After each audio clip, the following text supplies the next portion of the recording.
बच्चों इस लेक्चर में हम देखेंगे इक्विपोटेंशियल सरफेसेस। इक्विपोटेंशियल सरफेसेस क्या होते हैं, कैसे हम उनको आइडेंटिफाई कर सकते हैं, गिवन इलेक्ट्रिक फील्ड में उनका क्या रिलेशन होता है, वो सब उन सब के बारे में हम बात करेंगे। तो मैं पहले इक्विपोटेंशियल यानी कि आप नाम से इक्वी मतलब इक्वल, इक्विपोटेंशियल मतलब इक्वल पोटेंशियल, यानी कि वो सरफेसेस जहाँ पर पोटेंशियल आपका इक्वल है, यानी कि चेंज नहीं हो रहा है, no change in potential, the surface is at which the potential does not change. यानी कि आप ये देख सकते हो कि हमने dv ये रिलेशन देखा था, dv equals to minus E dot D R. अगर किसी भी सरफेस पर पोटेंशियल चेंज नहीं हो रहा है, नो चेंज, इट मीन्स क्या होगा आपका dv, यानी कि चेंज इन पोटेंशियल ज़ीरो होगा बच्चों। आप इस इक्वेशन में देखोगे चेंज इन पोटेंशियल ज़ीरो यानी कि LHS में ज़ीरो आ जाएगा, और RHS में आप देख सकते हो ई dot D are. E dot D are zero होने के तीन रीज़न हो सकते हैं, या तो आपका इलेक्ट्रिक फील्ड ही ना हो, तो इलेक्ट्रिक फील्ड नहीं है तो क्या पोटेंशियल की हम बात ही नहीं करेंगे, क्या पोटेंशियल क्या नहीं पोटेंशियल, ठीक है। डी आर ज़ीरो हो, डी आर ज़ीरो हो कि आप कोई एक पॉइंट से दूसरे पॉइंट पर कोई डिस्प्लेसमेंट ही नहीं कर रहे हैं, तो फिर वो सरफेस क्या हो गया, वो तो एक पॉइंट हो गया, और एक पॉइंट पर तो पोटेंशियल चेंज नहीं होता है, एज इट इज़ रहेगा। तीसरा होता है कि इलेक्ट्रिक फील्ड और डी आर वैक्टर दोनों कैसे हों, परपेंडिकुलर हों, यानी कि अगर इलेक्ट्रिक फील्ड से परपेंडिकुलर आप मूव करोगे तो ई डॉट डी आर ज़ीरो आएगा। उस केस में हम बोल सकते हैं कि change in potential is zero. Change in potential zero है तो जब जब आप इलेक्ट्रिक फील्ड के परपेंडिकुलर डायरेक्शन में जाओगे तो आपको इक्वी पोटेंशियल सरफेसेस मिलेंगे। Equi potential surfaces you will gate, उसको एक एग्जाम्पल के थ्रू हम देखते हैं। एग्जाम्पल में हम देखेंगे यूनिफॉर्म इलेक्ट्रिक फील्ड का केस कंसीडर करते हैं। एक केस कंसीडर करते हैं uniform electric field, uniform electric field. Uniform electric field में बच्चों फील्ड लाइंस आपको पता होता है कैसी होती हैं। आप कुछ फील्ड लाइंस ऐसे बना देते हैं, मैं डॉटेड लाइन से ये बना रहा हूँ, ये डॉटेड लाइन से फील्ड लाइंस आप बना सकते हो, ये आपकी फील्ड लाइंस हो गई, ऐसे करके आपकी कुछ फील्ड लाइंस हो जाएगी। सो इक्वी स्पेस्ड होंगी, सबके बीच में ये डिस्टेंस भी इक्वल है, तो स्पेस यानी कि जो इलेक्ट्रिक फील्ड लाइन डेंसिटी है विल रिमेन कांस्टेंट। सो आप देख सकते हो this is the direction of electric field, ये एरो आपको रिप्रेजेंट कर रहे हैं direction of electric field. You consider a point, यहाँ पर एक पॉइंट कंसीडर करो, लेट्स से ए, ठीक है। अब देखो अगर आप इधर डी आर जाते हो तो ये इलेक्ट्रिक फील्ड होगा, ई डॉट डी आर ज़ीरो नहीं होगा, बट मैं आपको बोलता हूँ if you move in this direction तो ये आपका डी आर वैक्टर हो गया और ये आपका ई वैक्टर हो गया, दोनों में 90 डिग्री एंगल हो गया, और you reach to the point B. आप ए से बी पर आए, यहाँ पर ई डॉट डी आर का इंटीग्रल अगर आप करोगे from A to B, minus sign भी करोगे, दैट इज डी वी। अब you know this D R vector is perpendicular to E vector, ये आपका ई वैक्टर और डी आर वैक्टर कैसा है, परपेंडिकुलर है, तो ये आपको डेफिनेटली ज़ीरो आएगा। क्या आएगा बच्चों, ज़ीरो। ये ज़ीरो आएगा तो हम बोल सकते हैं potential at B minus potential at A equals to minus times E dot D R vector. इसको आप ए से बी, अब देख रहे हो ये ज़ीरो आ रहा है। अगर ज़ीरो आ रहा है तो कोई चेंज इन पोटेंशियल नहीं है, यानी कि आपका potential of B must be equals to potential of A. तो बच्चों यहाँ पर हमें क्या मिल गया कि अगर आप परपेंडिकुलर डायरेक्शन में मूव करोगे परपेंडिकुलर डायरेक्शन में इस लाइन पर जितने भी पॉइंट्स होंगे दे विल बी इक्विपोटेंशियल। ये लिख सकते हैं हम,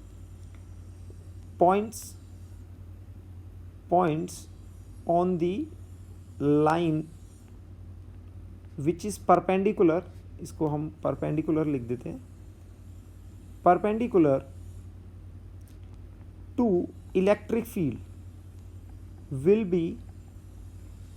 बी इक्विपोटेंशियल। अब बच्चों इसको आप थोड़ा सा 3D में समझो। 3D में ऐसे समझो कि इलेक्ट्रिक फील्ड लाइंस, तो आप ये देख रहे हो कि अगर आपके पास, आप ऐसे भी मूव कर सकते थे इलेक्ट्रिक फील्ड से परपेंडिकुलर, आप ऐसे भी मूव कर सकते थे out of the plane. Electric field ऐसे होता तो ये भी 90 डिग्री होता, तो इस लाइन पर भी इक्विपोटेंशियल होंगे।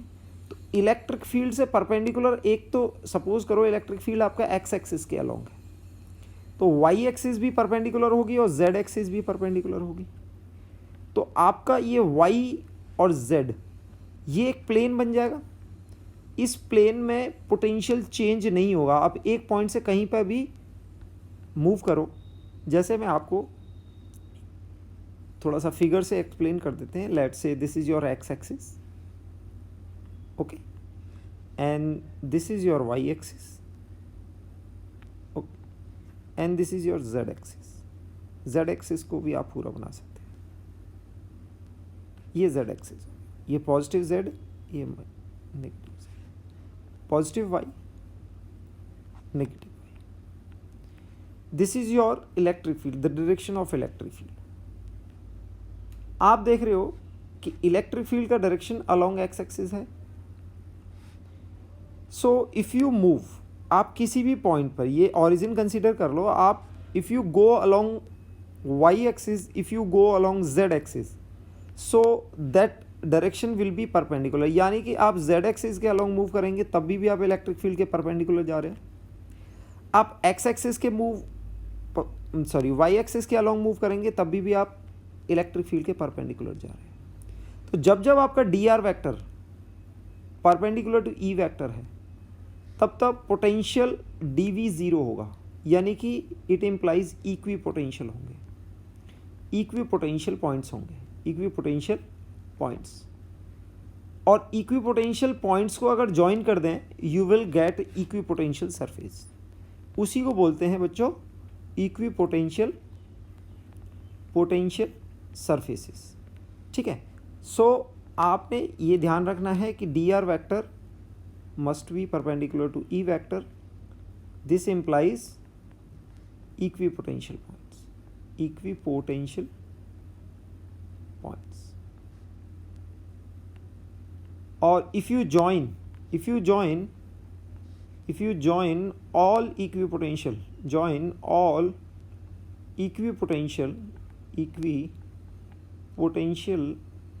points, then this will give you, इससे क्या मिल जाएगा बच्चों आपको? इससे मिल जाएगा इक्विपोटेंशियल सरफेस। तो बच्चों इक्विपोटेंशियल सरफेस की डेफिनेशन क्या हो गई?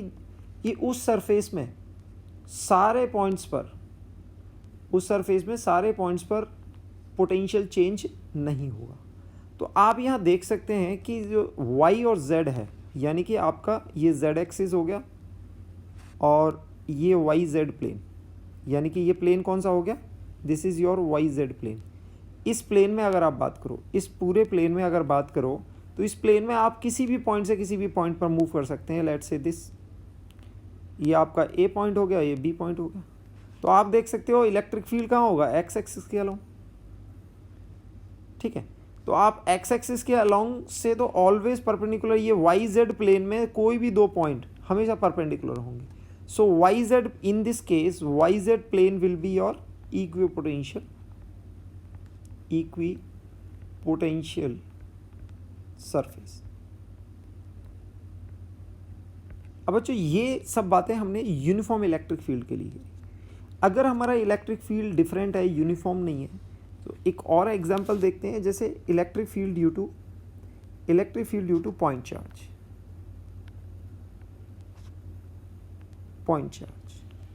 अब पॉइंट चार्ज का बच्चों इलेक्ट्रिक फील्ड का एक्सप्रेशन आपको पता है, K Q by R square into R cap, यानी कि आर कैप डायरेक्शन में आप देख सकते हो ये रेडियल डायरेक्शन में है, ये आपका चार्ज क्यू है, so your electric field will be like this in the radially outward direction, R cap. इसको क्या बोलते हैं? रेडियल डायरेक्शन बोलते हैं, यानी कि अगर एक स्फेयर या सर्कल बना है तो उसके रेडियस की जो डायरेक्शन होती है उसको हम बोलते हैं रेडियल डायरेक्शन। जैसे कि आप अब किसी भी आर डिस्टेंस पर आप एक ऐसा स्फेयर ड्रॉ कर सकते हो। क्या ड्रॉ कर सकते हो? स्फेयर। तो बच्चों इस स्फीयर के अंदर आप देखोगे कि अगर दो पॉइंट्स को मूव करें, दो पॉइंट्स पर मूव करें, let's say this is point A and this is point B, तो जैसे ही ये डी आर वैक्टर होगा, छोटा सा डी आर वैक्टर होगा, ये क्या होगा? इलेक्ट्रिक फील्ड से परपेंडिकुलर होगा।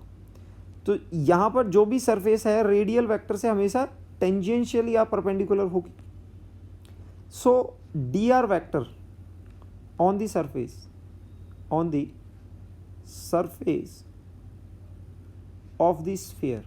of the sphere will be perpendicular to electric field, implies equal potential। और बच्चों इक्वल पोटेंशियल को हमने क्या बोला था? This will give you the equipotential surface,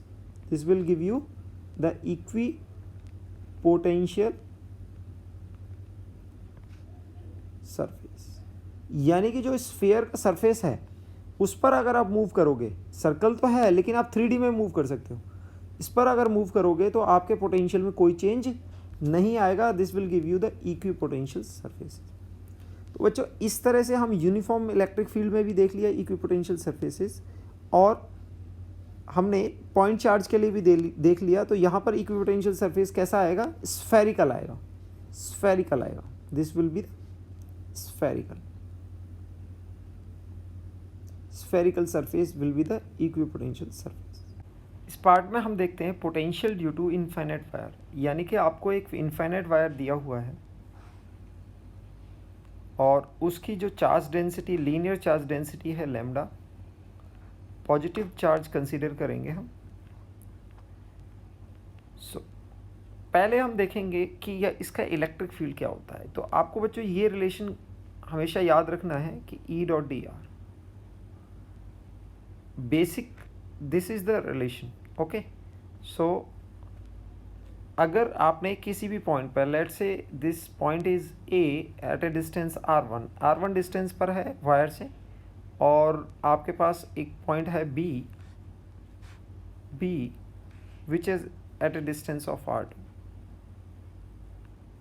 okay, so आप क्या कर सकते हो? Potential difference between A and B निकाल सकते हो। सो इसको आप इंटीग्रेट, इस रिलेशन को आप इंटीग्रेट करेंगे from A to B, and इधर आपका आ जाएगा R1 टू R2, क्योंकि ए पॉइंट का जो डिस्टेंस है वो R1। अब बच्चों इसके लिए अगर आपको याद है तो इलेक्ट्रिक फील्ड का रिलेशन हमने निकाला था 2k लैम्डा, यानी कि linear charge density over R, और ये डिस्टेंस किस में था? आर कैप डायरेक्शन में था, रेडियली अवे था। यहाँ पर इलेक्ट्रिक फील्ड इस डायरेक्शन में आया था हमारा, अगर आपको ये रिलेशन याद है तो हम क्या करेंगे? यहाँ पर इस रिलेशन को यूज़ करते हुए इंटीग्रेट करेंगे, -2k lambda by R into R cap, और इसको डी आर वैक्टर, इसको इंटीग्रेट करेंगे बच्चों R1 टू R2। तो ये अपना आ जाएगा potential of B minus potential of A। अब बच्चों आपको मैं पहले बता चुका हूँ कि आर कैप और डी आर का जो डॉट प्रोडक्ट होता है वो डी आर देगा आपको, ठीक है, क्योंकि ये यूनिट वेक्टर होता है और ये दोनों सेम डायरेक्शन में होते हैं। तो अपने को मिल जाएगा 2k lambda D R over R, और लिमिट आएंगी R1 से R2। अब इसको आप इंटीग्रेट कर सकते हो, और इसका इंटीग्रेशन क्या होता है? log to the base e, यानी कि 2k लैम्डा log, इसको लिखते हैं ln r, और इसकी लिमिट आएंगी R1 टू R2। ये आपका आ जाएगा dv, यानी कि potential of B minus potential of A। So finally आप ये आंसर निकाल सकते हो, this will give you -2k lambda. इसको आप इंटीग्रेट करके लिमिट डालेंगे तो ये आएगा ln r2, इसको आप लिख सकते हो ln r2 minus ln r1। अब बच्चों ln r2 minus ln r1 को हम क्या लिख सकते हैं, डायरेक्ट ये लिख सकते हैं ln r2 upon ln r1, ये आ जाएगा। अब ये नेगेटिव साइन है, इसको अगर अंदर आप एब्जॉर्ब करना चाहते हैं तो आप इसको ऐसे भी ले सकते हो 2k lambda log to the base e that is ln r1 upon r2। तो ये एक्सप्रेशन आ जाएगा, this is V B minus V A. आप इसका थोड़ा सा इसको एनालाइज भी कर सकते हो कि ये r1 upon r2 is greater then r1। r2 क्या है, ज़्यादा है, r1 कम है, तो r1 अपॉन r2 कैसा होगा, लेस देन 1 होगा। और बच्चों लॉग के अंदर कोई क्वांटिटी लेस देन 1 होती है तो वो नेगेटिव आता है, यानी कि ये नंबर एक नेगेटिव क्वांटिटी होगी। नेगेटिव क्वांटिटी क्या बताती है कि आपका RHS नेगेटिव है तो LHS भी नेगेटिव होगा, यानी कि VB minus VA is less than 0, यानी कि VB is less than VA। Actually क्या होता है कि जब भी हम इलेक्ट्रिक फील्ड के डायरेक्शन में जाते हैं, इलेक्ट्रिक फील्ड के डायरेक्शन में जब जाओगे तो देखो E.dr, अब ये देखो E.dr पॉजिटिव आएगा, पॉजिटिव का नेगेटिव नेगेटिव हो जाएगा, यानी कि आप ये कंक्लूड कर सकते हो द पोटेंशियल, यानी कि potential decreases in the direction of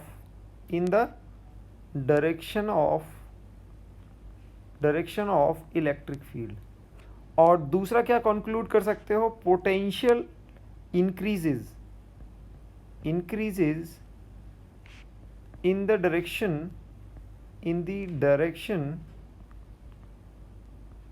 opposite to electric field, यानी कि इलेक्ट्रिक फील्ड के ऑपोजिट डायरेक्शन में जाओगे तो आपको पोटेंशियल इंक्रीज होता जाएगा, और इलेक्ट्रिक फील्ड के डायरेक्शन में, यानी कि ये इलेक्ट्रिक फील्ड है आपका, तो आपका ए पॉइंट और बी पॉइंट, तो बी पॉइंट पर पोटेंशियल कम होगा, ए पर ज़्यादा होगा। और अगर आप इलेक्ट्रिक फील्ड के अपोजिट डायरेक्शन में जाते हो, ये पॉइंट 1 हो गया, ये पॉइंट 2 हो गया, तो यहाँ पर जैसे अपोजिट डायरेक्शन में मूव कर रहे हो तो आपका पॉइंट 1 से पॉइंट 2 पर पोटेंशियल क्या होगा, इंक्रीज होगा। यहाँ पर हम देखते हैं equipotential surfaces due to the long charge wire, यानी कि हमें एक लॉन्ग चार्ज वायर दिया हुआ है जिस पर यूनिफॉर्म चार्ज डेंसिटी है लैम्डा। तो यहाँ पर इक्विपोटेंशियल सरफेसेस कैसे बनेंगे बच्चों, अगर हम यहाँ पर टॉप व्यू देखें इस वायर का तो ये कुछ ऐसा हो दिखाई देगा, हमें एक पॉइंट की तरह दिखाई देगा, और इलेक्ट्रिक फील्ड लाइंस कुछ ऐसी नज़र आएंगी हमें, यानी कि ऐसे एक सिलेंडर टाइप बन रहा होगा इलेक्ट्रिक फील्ड लाइंस का। तो आप अगर एक सिलेंडर यहाँ पर बनाएं, यहाँ पर एक सिलेंड्रिकल सरफेस बनाएं और यहाँ पर इसको सिलेंडर बनाएं, तो आप टॉप व्यू में देखेंगे कि वो सिलेंडर हमें यहाँ राइट साइड में फिगर में ऐसा कुछ नज़र आएगा। तो ये सिलेंडर कुछ ऐसे नज़र आएगा, आप देख रहे हैं टॉप व्यू में सिलेंडर कुछ ऐसे नज़र आएगा। और इलेक्ट्रिक फील्ड लाइंस कैसे जा रही होंगी बच्चों, ये इलेक्ट्रिक फील्ड लाइंस ऐसे सिलेंडर को कवर कर रही होंगी। तो आप ये देख रहे हो टॉप व्यू में इस सिलेंडर पर अगर मूव करें तो यहाँ पर इलेक्ट्रिक पोटेंशियल चेंज नहीं होगा, क्योंकि ये देखो यहाँ पर ये इलेक्ट्रिक फील्ड लाइन है और यहाँ पर इसका डिस्प्लेसमेंट जो होगा वो परपेंडिकुलर होगा, यानी कि अगेन हमारा D R vector will be perpendicular to E vector, electric field vector. तो इलेक्ट्रिक फील्ड जहाँ पर डी आर वेक्टर और इलेक्ट्रिक फील्ड वेक्टर परपेंडिकुलर होंगे वहाँ पर डी वी वेक्टर क्या आएगा, हमारा 0 आ जाएगा, यानी कि पोटेंशियल सेम होगा। So this will be the equipotential surface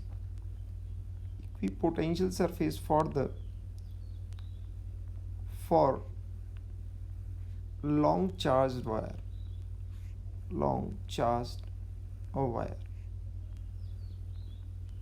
इस क्वेश्चन में हमें दिया हुआ है find the expression of E, यानी कि इलेक्ट्रिक फील्ड का एक्सप्रेशन निकालना है in the vector form from the data given in the figure. So सारा डेटा हमें फिगर के थ्रू दिया हुआ है। यहाँ पर देखिए ये इलेक्ट्रिक फील्ड का डायरेक्शन बताया हुआ है, ये इलेक्ट्रिक फील्ड का डायरेक्शन है और ये इक्वी पोटेंशियल यहाँ पर देखो इस लाइन के अलोंग वोल्टेज बताया हुआ है 0 वोल्ट, यहाँ पर 10 वोल्ट, 20 वोल्ट और 30 वोल्ट। तो ये क्या हो जाएंगे, ये इक्विपोटेंशियल सरफेसेस हो जाएंगे। ये इक्विपोटेंशियल सरफेसेस हैं और इनके परपेंडिकुलर डायरेक्शन में आपका इलेक्ट्रिक फील्ड है। तो पहले हमें तो ये श्योर है कि इलेक्ट्रिक फील्ड इस डायरेक्शन में होगा क्योंकि ये इक्विपोटेंशियल सरफेसेस है। तो आप इसको थोड़ा सा ड्रॉ कर लेते हैं। इलेक्ट्रिक फील्ड का यूनिट वेक्टर हम देख लेते हैं कितना होगा।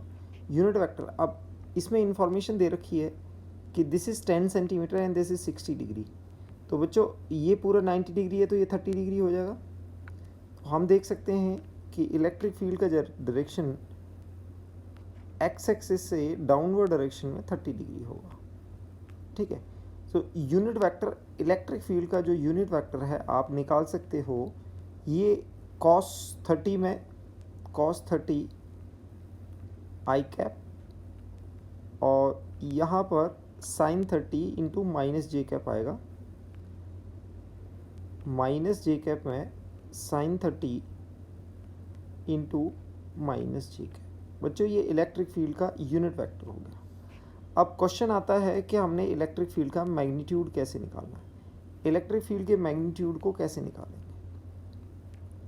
इलेक्ट्रिक फील्ड के मैग्नीट्यूड।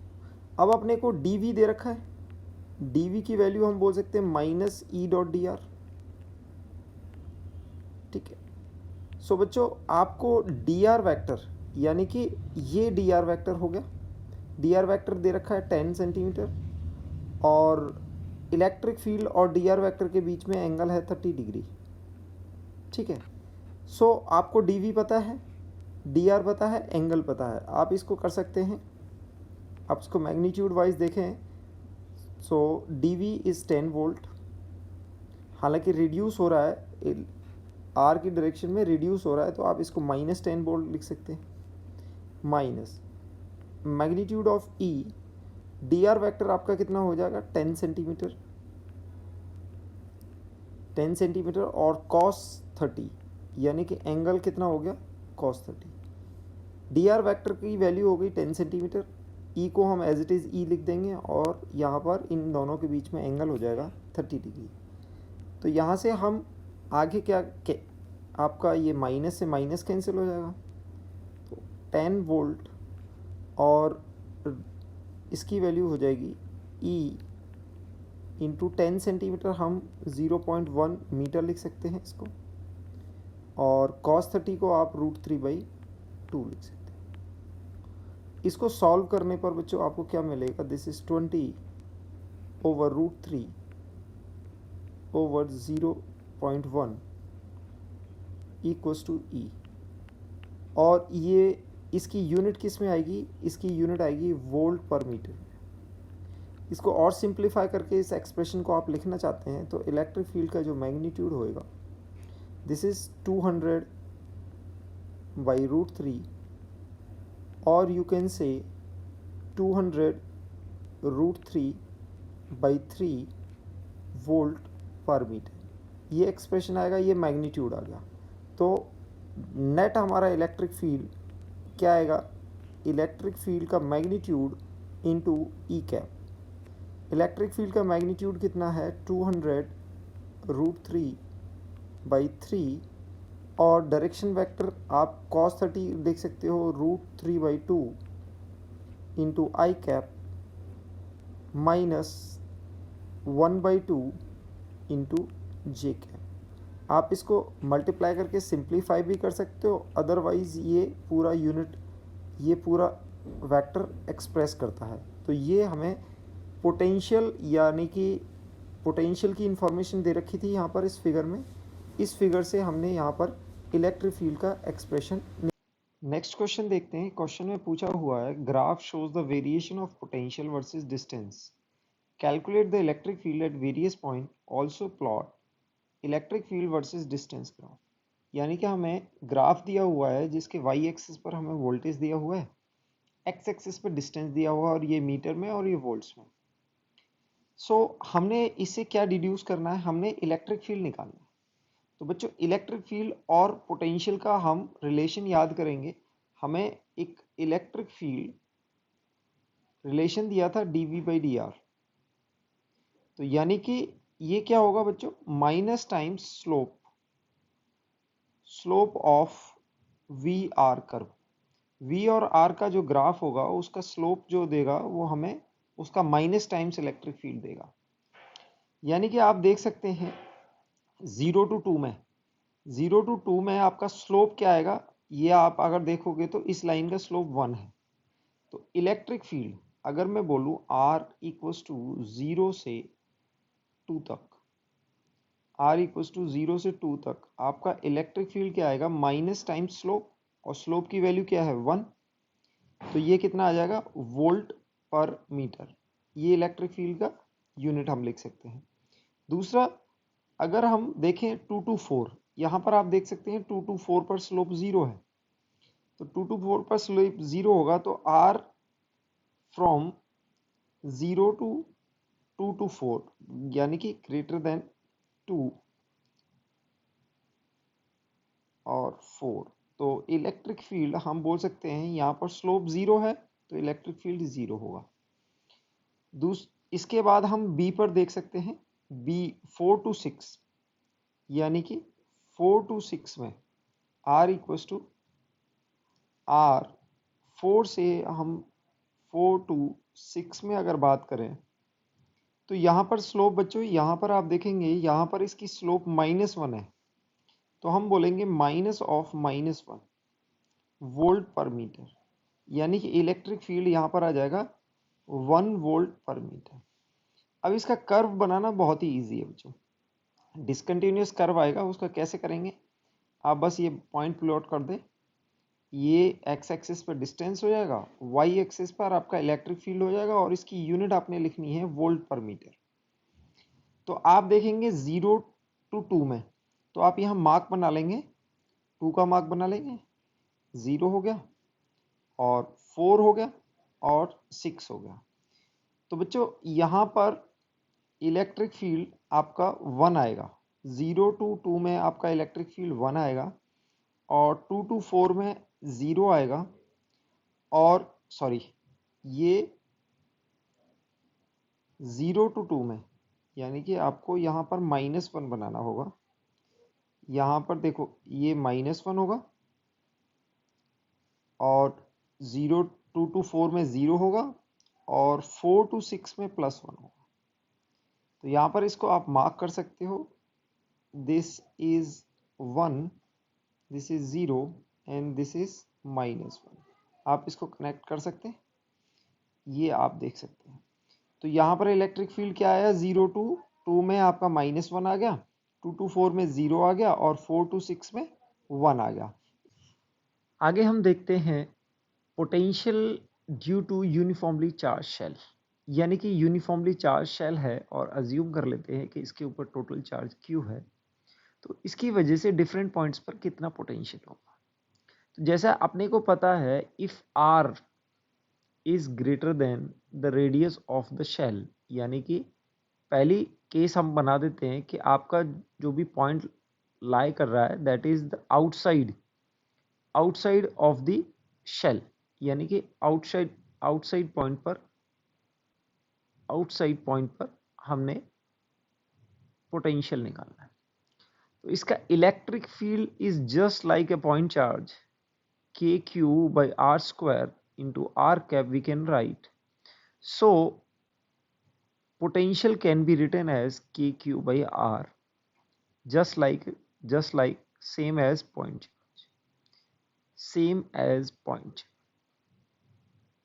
charge। ठीक, इसके बाद बच्चों जो ट्विस्ट आता है, ट्विस्ट यहाँ पर आता है कि सेकेंड पॉइंट यानी कि R is less than R, यानी कि any point inside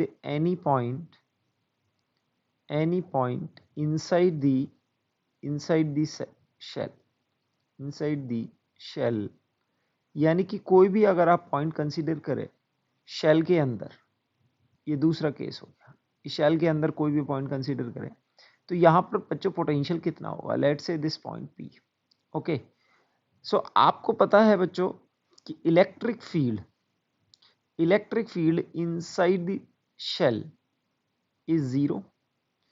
So we can say the dv equals to minus E dot D are. ठीक है, अगर हम यहां सरफेस से इनसाइड पॉइंट के लिए इंटीग्रेट करें, ठीक है ना, v एट सरफेस और v एट r, ये सरफेस हो गया. तो यानी कि बच्चों आप देखो कि E डॉट डी आर को हम सरफेस से किसी इनसाइड पॉइंट के लिए इंटीग्रेट करते हैं. अब इस पॉइंट पर आने के बाद जो पोटेंशियल है एट द सरफेस, पोटेंशियल कितना होगा, v एट r. सरफेस पर पोटेंशियल होगा के क्यू बाई आर. उसके बाद तो इलेक्ट्रिक फील्ड जीरो है, यानी कि अगर पार्टिकल को आप यहां से यहां लाओगे तो कोई फोर्स एक्सर्ट नहीं होगा, कोई इलेक्ट्रिक फील्ड नहीं है, वर्क डन भी जीरो होगा और चेंज इन पोटेंशियल एनर्जी भी जीरो होगा. तो आप देख सकते हो कि RHS क्या है, आपका जीरो है, तो LHS भी जीरो होना चाहिए. तो हम बोल सकते हैं potential at any point R, and this is inside point, inside, okay, this is inside point, this is inside, okay, minus potential at the surface equals to 0. यानी कि potential at any point inside the shell will be equals to potential at the surface. और surface का potential बच्चों हम लिख सकते हैं K Q by are. तो हमें दोनों पॉइंट के लिए मिल गया. देखो बच्चों, आर लेस देन आर के लिए हमें जो आंसर आया है के क्यू बाई आर आया है, और बाहर के लिए हमें जस्ट लाइक पॉइंट चार्ज. तो इसका अगर ग्राफ प्लॉट करें, graph of potential versus R for the uniformly charge shell, इसको शॉर्ट फॉर्म में लिख दिया हमने. तो आप इसका सेंटर हम ओरिजिन पर कंसीडर करते हैं. सेंटर अगर ओरिजिन पर कंसीडर करें, ये हमारी एक्स एक्सिस हो जाएगी और ये हमारी वाई एक्सिस. वाई एक्सिस पर आप देखेंगे, वाई एक्सिस पर हम पोटेंशियल और एक्स एक्सिस पर, तो आप देखेंगे R इक्वल्स टू R. तो यहां पर पोटेंशियल क्या होगा, कांस्टेंट होगा, जो कि सरफेस इक्वल बराबर होगा. तो सरफेस के बराबर ये कांस्टेंट होगा टिल पॉइंट R. ये इस R पॉइंट तक कांस्टेंट होगा और इसके बाद 1/r के प्रोपोर्शनल ये वेरी करेगा. तो बच्चों कुछ ऐसा करके कर्व आएगा, यहां पर potential is proportional to 1/r और यहां पर पोटेंशियल कांस्टेंट है, और ये वैल्यू होगी बच्चों कितनी होगी, के क्यू बाई आर. ठीक है, आप ये जीरो को क्या मान रहे हैं, आप सेंटर मान रहे हैं. R इक्वल्स टू 0 यानी कि सेंटर है. सेंटर से R डिस्टेंस तक पोटेंशियल कोई चेंज नहीं होगा और उसके बाद डिक्रीज होगा इन्फिनिटी पे, इट विल टेंड्स टू 0. तो इस टाइप का कर्व हमें पोटेंशियल वर्सेस R के लिए मिल जाएगा.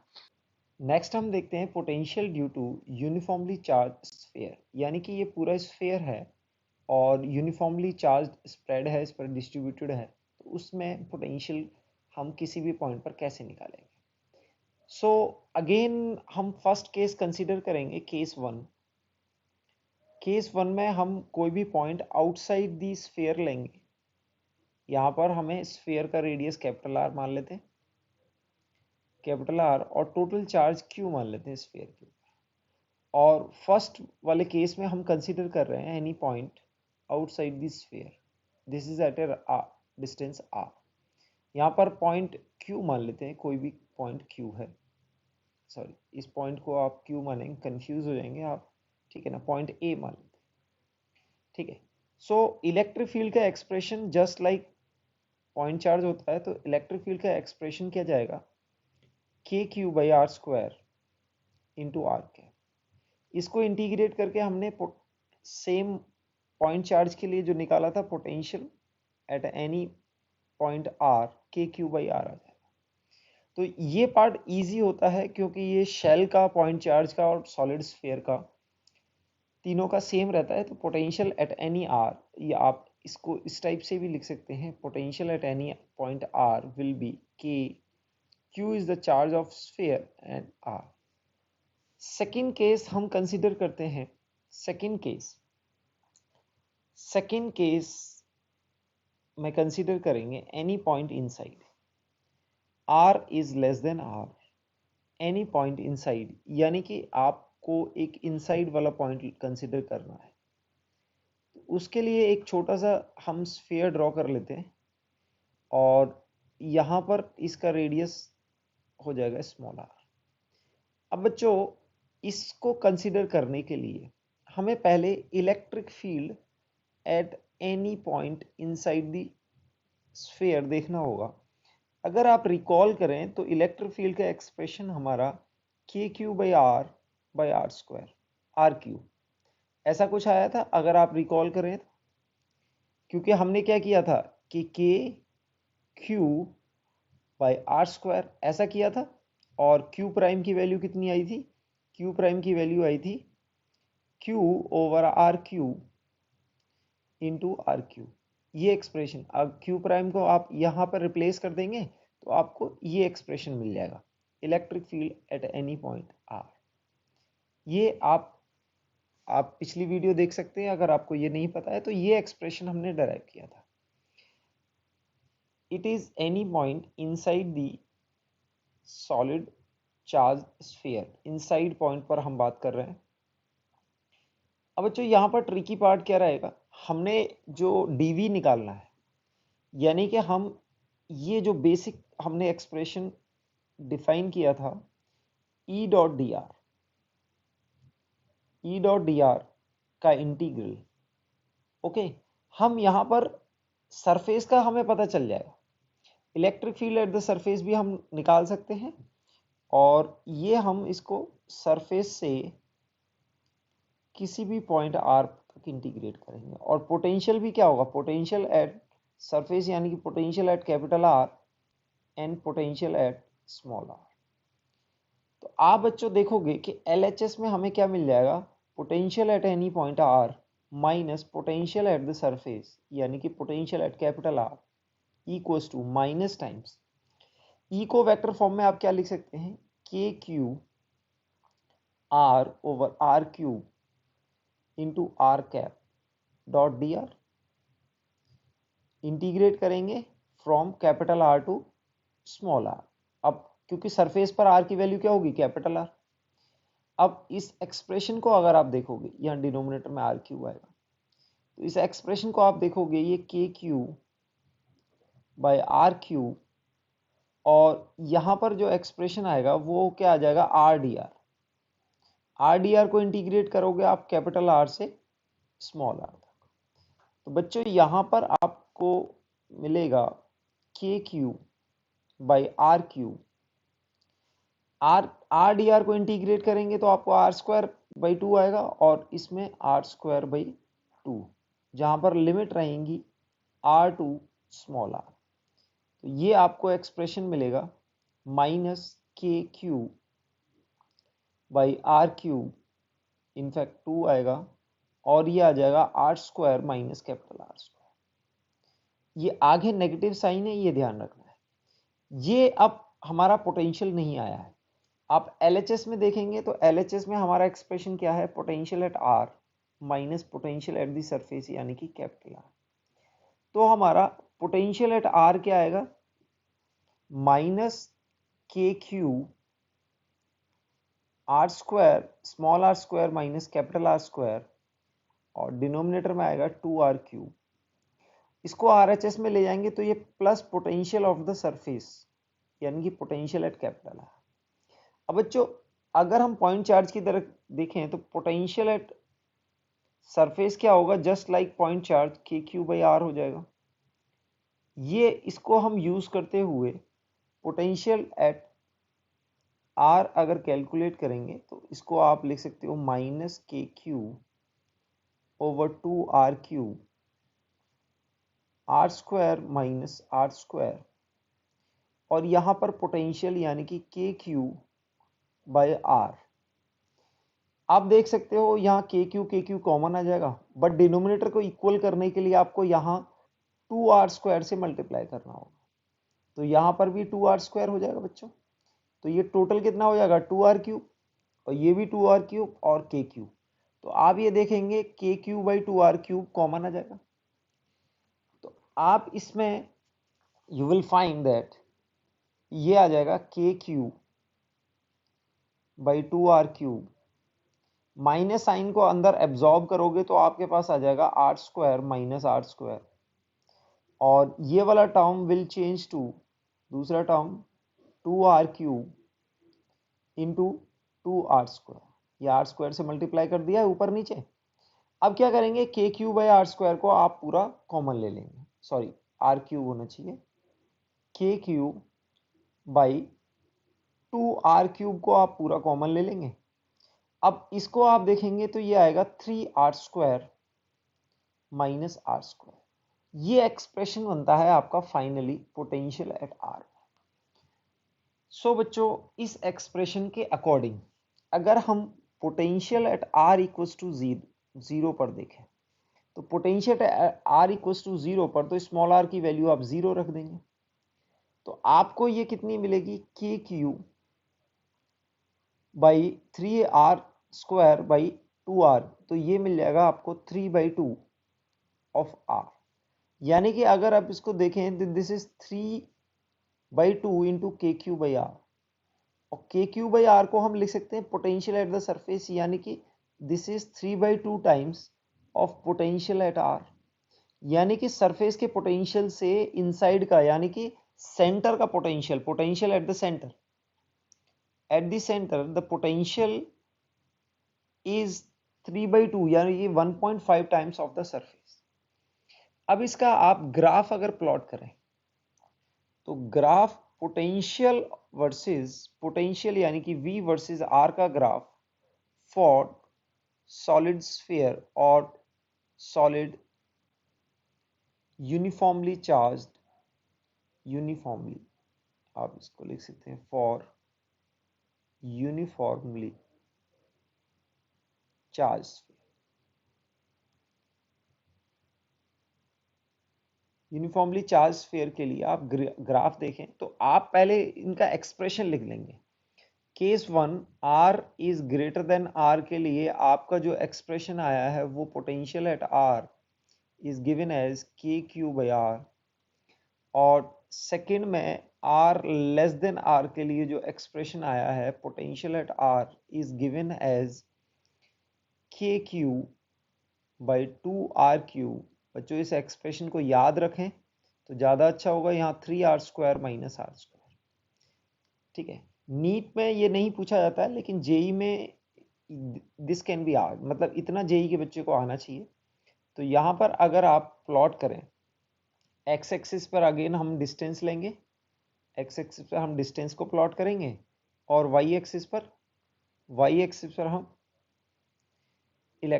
पोटेंशियल को प्लॉट करेंगे। वाई एक्सिस पर हम पोटेंशियल प्लॉट करेंगे, एक्स एक्सिस पे हमने डिस्टेंस प्लॉट करना है। ये आपका हो गया पोटेंशियल। अब बच्चों सबसे पहले तो हम r इक्वल्स टू r के बाद का देख लेते हैं, this is r and this is 0। इससे बाहर का ये एक्सप्रेशन हमारे लिए ड्रॉ करना इजी है, तो ये कुछ ऐसा बनेगा बच्चों, ये 1/r का एक्सप्रेशन बनेगा जस्ट लाइक पॉइंट चार्ज। अब ये एक्सप्रेशन आप देखें तो कैसा बनेगा, ये टर्म को अगर आप देखें तो कांस्टेंट बनेगा, यानी कि potential r is some constant times br², इस टाइप का एक एक्सप्रेशन बनेगा। अगर आप देखें तो राइट साइड में ये ओपनिंग डाउनवर्ड पैराबोला है, तो ये ओपनिंग डाउनवर्ड बच्चों पैराबोला कैसे बनेगी, आपको ऐसे करके ओपनिंग डाउनवर्ड पैराबोला बनेगी, ये कुछ ऐसे करके एक्सप्रेशन आएगा, ये इससे ज्वाइन हो जाएगा यहाँ ओपनिंग डाउनवर्ड पैराबोला, और यहाँ पर आपका पोटेंशियल आएगा k³/r, और यहाँ पर पोटेंशियल आएगा, आप इसको 3/2 k³/r। तो आप इसको देखो, कुछ बच्चे ऐसे भी सोच सकते थे, बट ऐसे नहीं बनेगा। आपको देखना है कि ओपनिंग डाउनवर्ड पैराबोला का पार्ट होगा, ये ऐसे बनेगा, और ये इसका कर्वेचर काफी इंपॉर्टेंट हो जाता है, एग्जाम में भी पूछ लिया जाता है, तो ये आपको कर्वेचर पता होना चाहिए कि ओपनिंग डाउनवर्ड सेंटर पर potential is greater than the potential at the surface, वो होगा 1.5 टाइम्स, यानी कि आप देख रहे हो कि इनसाइड पॉइंट पर पोटेंशियल इंक्रीज हो रहा है। जहाँ हमने शेल में देखा था तो क्या था, यहाँ पर पोटेंशियल तो सेम था, यहाँ पर कांस्टेंट था, बट चूंकि अंदर आ जाते हुए चार्ज इंक्रीज हो रहा है तो यहाँ पर पोटेंशियल कैसा हो रहा है, इंक्रीज हो रहा है। तो ये भी हमें पता होना चाहिए। तो आप एक्सप्रेशन आपको पता होना चाहिए और ग्राफ भी हमें पता होना चाहिए कि ग्राफ कैसे प्लॉट करना है, और इंपॉर्टेंट होता है 0 to r का कर्वेचर। नेक्स्ट क्वेश्चन में पूछा हुआ है, find the potential due to uniformly charge sphere at a distance r equals to r/2 where r is the capital R is the radius of sphere, total charge of the sphere is q। यानी कि sphere का total charge आपको दे रखा है, वो कितना है, capital. ये आपको चार्ज दे रखा है, ये रेडियस दे रखा है, और आपको r/2 यानी कि देखो ये r आपका कैपिटल R से कम है, यानी कि इनसाइड पॉइंट पर आपको पोटेंशियल पूछा हुआ है। तो बच्चों आपने वो एक्सप्रेशन अगर याद होगा, ये आपका क्या हो गया, ये स्फीयर हो गया। r इक्वल्स टू r/2 कुछ यहाँ पॉइंट पर होगा, r इक्वल्स टू r/2। तो आपको अगर एक्सप्रेशन याद होगा तो आप डायरेक्ट लिख दोगे potential at r equals to k cube by 2r cube, k cube by 2r cube, ये याद रखना है, 3r square minus r square. इसको याद कर सकते हो, r स्क्वायर जहाँ आता है उसके साथ 3 आता है, और क्यूब जहाँ आता है उसके साथ 2 आएगा। तो ये उल्टा रहता है कि स्क्वायर के साथ 3 आएगा और क्यूब के साथ 2 आएगा, ऐसे करके याद कर सकते हो। तो अब आपको क्या सीधे वैल्यूज पुट करने हैं, r इक्वल्स टू r/2। तो पोटेंशियल एट r आपको मिल जाएगा k cube by 2r cube 3r square, और यहाँ पर r की वैल्यू तो ये r स्क्वायर बाई 4 आ जाएगा। आप इसको सॉल्व करोगे, this is 11 by, this is k cube by 2r cube, इसको सॉल्व करोगे this will B 11 by 4 r square. आप इसको सॉल्व करेंगे you will gate 11 by 8 k cube by r, यानी कि सरफेस के 11 बाई 8 है, ठीक है ना। तो potential at r equals to r/2, यानी कि हाफ ऑफ द रेडियस पर पोटेंशियल का से इंक्रीज हुआ है, दिस इज 11 बाई 8, ये 1 से बड़ी वैल्यू है 11 by 8, and this is the value of potential at the surface. तो ये आपका आंसर है।